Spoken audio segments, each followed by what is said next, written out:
ریحانہ اور زاہد ایک ساتھ یونیورسٹی میں پڑھتے تھے۔ دونوں کو ایک دوسرے سے محبت ہو گئی تو انہوں نے شادی کا فیصلہ کر لیا۔ زاہد اپنی والدین کا اکلوتا بیٹا تھا۔ اس کے والد کا انتقال ہو چکا تھا تو اپنی ماں کا ایک ہی سہارا تھا، جبکہ اس کی ایک بڑی بہن تھی جو شادی شدہ تھی۔ زاہد کی والدہ پہلے تو اس رشتے کے لیے راضی نہ تھیں، لیکن وہ اپنے اکلوتے بیٹے کو ناراض بھی نہ کرنا چاہتی تھیں، اس لیے بس اوپرے دل سے وہ مان گئیں اور انہوں نے اپنے بیٹے کی شادی اس کی مرضی کے مطابق کر دی۔ زاہد کو تو شادی کے بعد ملک سے باہر چلے ہی جانا تھا۔ وہ انگلینڈ سے آیا تھا اور اس نے وہیں واپس آنا تھا۔ وہ کمائی کی غرض سے وہاں پہ مقیم تھا۔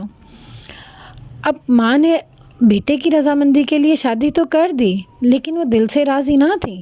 جب شادی کے فنکشن میں سب لوگ تصویریں بنا رہے تھے تو ماں آ کے غصے سے بولی، بس کر دو یہ تماشا، اور کتنا کرو گے؟ ٹھیک ہے چلو اپنے اپنے گھروں کو جاؤ، آ گئی مہارانی۔ ریحانہ کا دل اس ٹائم تھوڑا سا کھٹا ہو گیا، لیکن اس نے اگنور کیا، اور اس طرح سے زاہد نے بھی اس چیز کو اگنور کیا اور اس نے اس کو سمجھایا کہ اس کی ماں دل کی بری نہیں ہے، وقت گزرنے کے ساتھ ساتھ سب کچھ ٹھیک ہو جائے گا۔ لیکن چند ہی دن بعد زاہد واپس انگلینڈ چلا گیا۔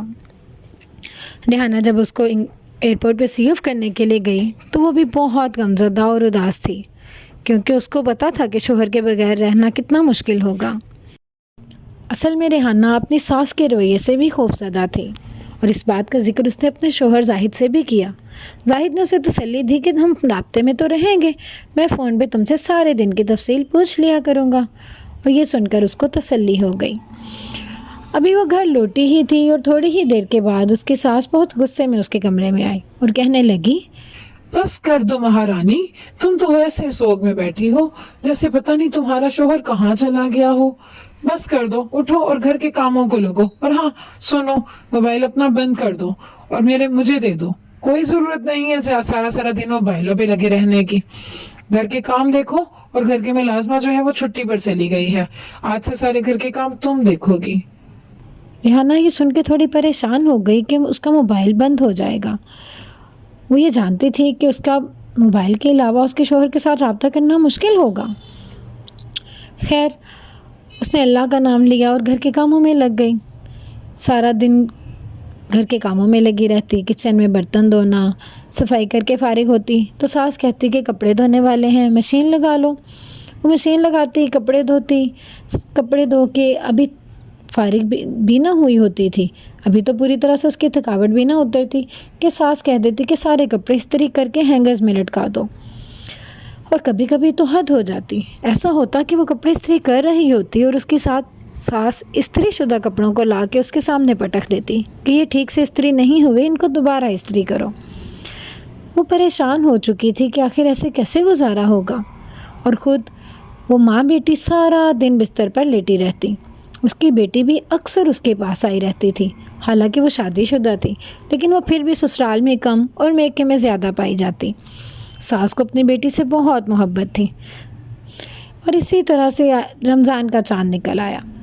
رمضان کا چاند اپنی پوری رحمتوں کے ساتھ نکلا تو ریحانہ نے بھی اس بابرکت مہینے میں سب کچھ بھول بھلا کے صرف اللہ تعالیٰ کی عبادت کرنے کا سوچا۔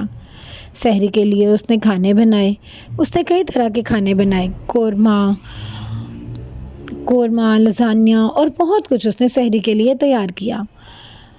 اسے امید تھی کہ سحری کے لیے سب مل کے اکٹھے سحری کریں گے جیسا کہ ان کے میکے میں ہوتا تھا، لیکن جب اس نے دیکھا تو اس کی ساس اور نند دونوں سارے کھانے مزے سے کھا رہی تھیں، اور اس کے لیے انہوں نے کچھ بھی نہ رکھا، وہ تمام کھانا خود ہی چٹ کر گئیں۔